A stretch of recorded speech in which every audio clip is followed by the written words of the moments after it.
I will run, I will climb, I will soar. I'm undefeated. Oh. Welcome Libra to Channel of Future Tarot. Today we're going to do your singles love reading. This will be for the Sun, Moon, Rising, Venus signs of Libra. Take what resonates with you, toss it and claim it for yourself, and toss the universe what does not.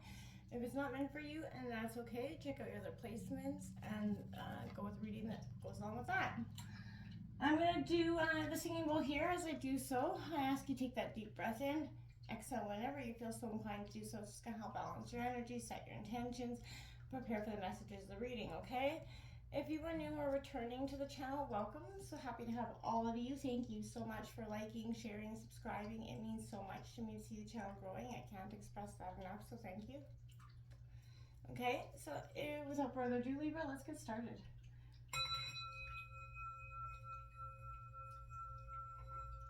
Peace, love, health, and wealth.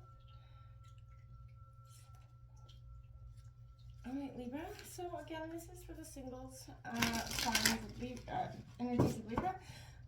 If you are in a love relationship, check out the readings earlier this week. Otherwise, Libra, we're going to take a look at your current energy towards love here. What limiting beliefs you could let go of in regards to love. What you can do to find lasting love. What do you need to learn about trust and commitment? And what do you need to learn about communication?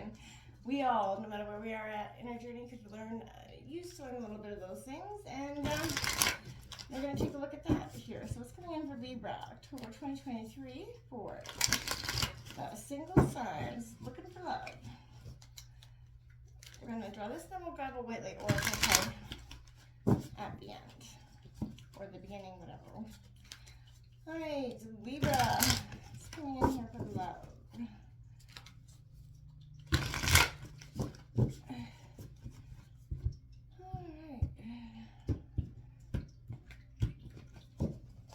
Your current energy towards love is that Five of Cups in reverse.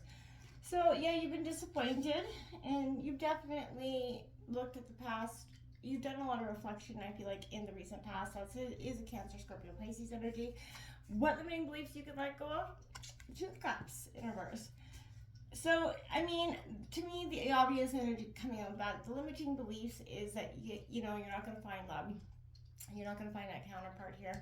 You're not deserving of it is coming out here for me.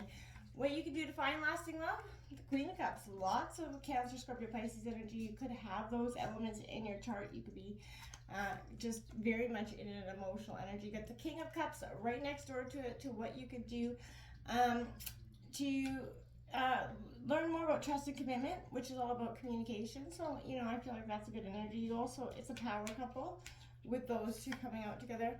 What you can learn to do about communication, that Four of Swords energy, I feel like sometimes what not to say is coming here in my head, you know, that knowing when and to say things, right? You got the Hierophant on the bottom of the deck. Tradition is seeping through your energies.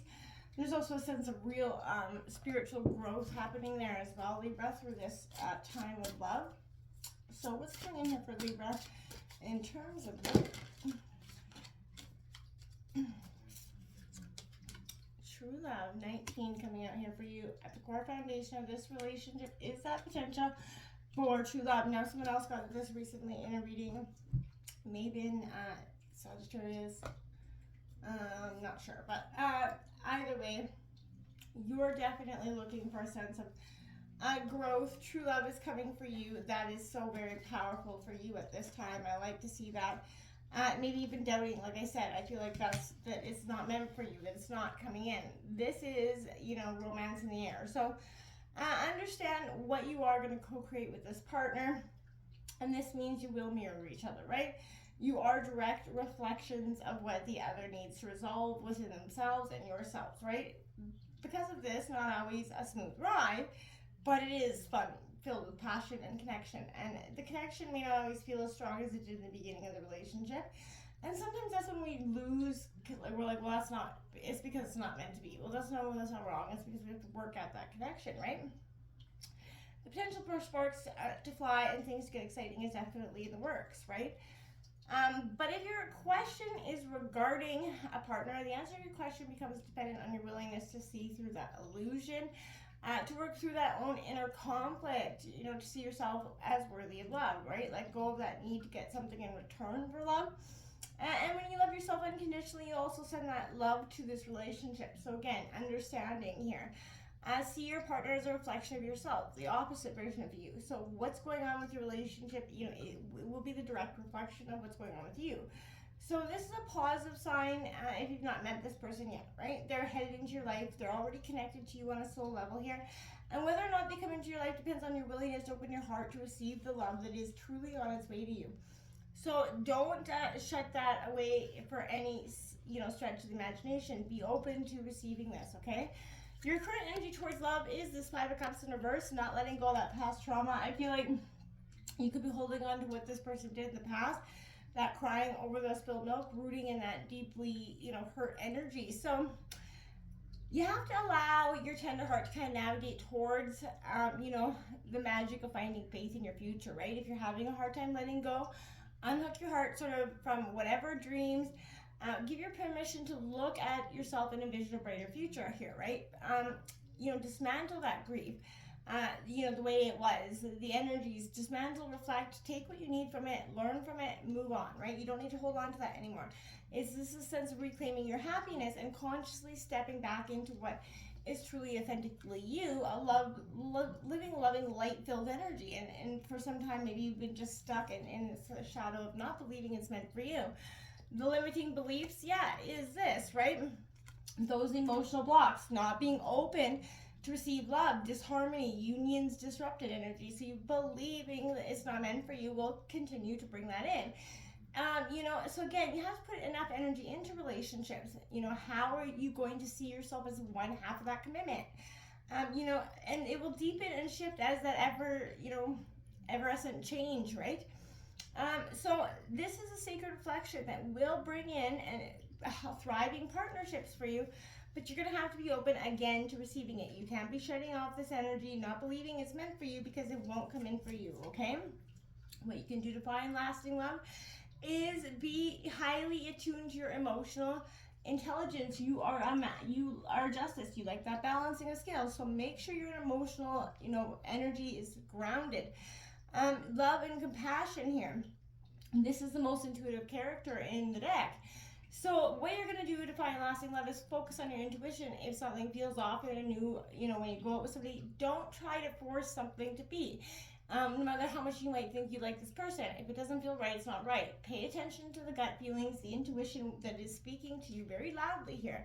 What you can learn to do, you know, a little bit about trust and commitment here is, you know, not being a dramatic energy, not being withdrawn. You have to express your feelings in a relationship. Don't just get hurt. Your feelings or something gets hurt and you withdraw and you go into that hermit mode. You're being a little bit temperamental at being triggered by something energy, and I feel like that is what you have to learn about trust and commitment. You have to trust that your partner's got your back. So if that withdrawn, moody, or temperamental energy, you're losing touch with how everybody else around you feels at this time as well.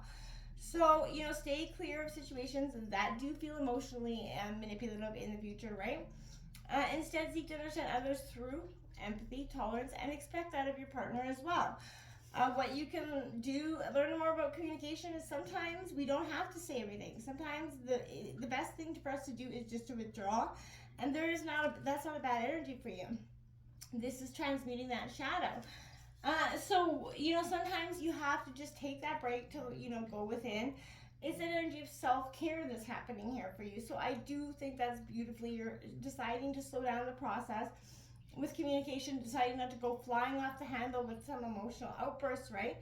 The hustle is very tumultuous and demanding in relationships, but I feel like if you stop and pause and reflect before something triggers and you say something maybe you don't mean, you're tending to your wounds, right? You could be on the verge of a burnout or an outburst. But either way, you kind of just giving yourself that permission to slow down and collaborate with the understanding that true love is coming in for you. Don't resist it, because that's not going to help you in any way. Tender that heart there in some rest mode. That will help you in terms of communication, because let's face it, not everything needs to be said. Okay? Until next time, namaste.